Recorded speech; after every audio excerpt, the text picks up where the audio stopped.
Hi hello नमस्कार friends, स्वागत आहे तुमचं दीपाज व्लॉग या चॅनलवर। आणि आता संध्याकाळचे 6:30 पावणे 7 वाजलेले आहेत। ब्लॉग थोडा वेळानेच चालू केलेला आहे।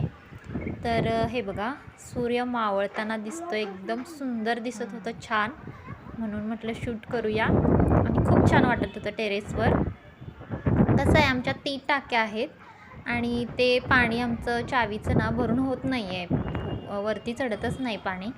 तर यामुळं आम्हाला शेजारी एक जण आहेत, तर त्यांनी त्यांच्या बोरचं पाणी देतात आणि तिथून आम्ही पाईप वगैरे घेऊन की नाही आम्ही टाक्या भरतो। तर संध्याकाळचं रोज हे काम असतं, टाक्या भरणं।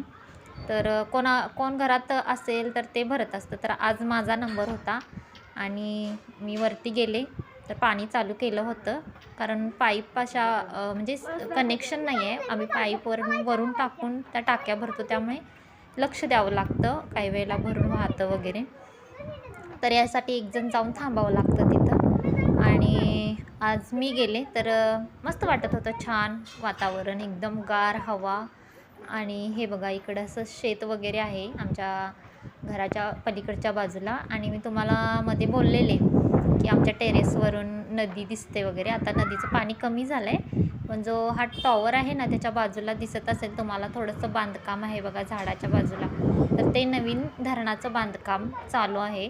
तर अशा पद्धतीने दिसतं, पूर वगैरे आला पावसाळ्यात तर क्लिअर दिसतं कुठंपर्यंत पाणी आलं आहे वगैरे। आणि पुढंपर्यंत येतं आणि मला वाटते 2022मध्ये आमच्या पायरीपर्यंत पाणी आलेलं नदीचं। तर हे बघा, मस्त इतकं सुंदर दिसत होतं ना, खूप छान वाटत होतं। आणि निसर्ग म्हणजे खरंच वेगळाच असतो ना, निसर्गाचं म्हणजे च्या सानिध्यात गेलं ना, खूप छान वाटतं, असं एकदम रिलॅक्स आणि मस्त वाटतं।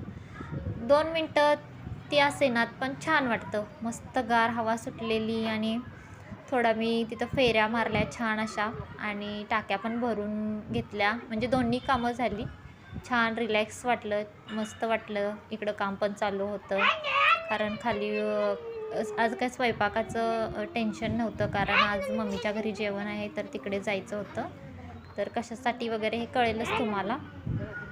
आणि सूर्य जेव्हा मावळत होता ना, तेव्हा दिसत होता, पण जेव्हा तो खाली खाली गेला, म्हणजे हाफपर्यंत जरी गेला, तर तो व्यवस्थित दिसेना झाले आहे बघा। आता म्हणजे कॅमेऱ्यामध्ये दिसत नव्हतं, पण निम्मावरती होता, निम्मा असा खाली आडाला गेलेला, पण ते कॅमेऱ्यामध्ये नीट दिसत नव्हतं, पण ओरिजिनल ते खूप सुंदर दिसत होतं। तर मी शूट करण्याचा प्रयत्न केला, पण ते काही दिसत नाही आहे। तर इथे बघा, मंथन आणि त्याच्या भावाचे एक्सरसाइज चालू आहे, तर दाखवते तुम्हाला। मी खूप हसले, तुम्ही पण बघा।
तर आज आम्ही छान मम्मीच्या घरी सगळे एकत्र जमलो, कारण आज भावाच्या लग्नाचा वाढदिवस आहे। आणि छान केक वगैरे कट करून झाल्यानंतर आम्ही टेरेसवरच केक कटिंग वगैरे केला, आणि त्याच्यानंतर जेवणाचा देखील कार्यक्रम वरतीच ठेवला। तर बड्डेचं सेलिब्रेशन झाल्यानंतर जेवणाची म्हणजे जेवायला सुरुवात झाली।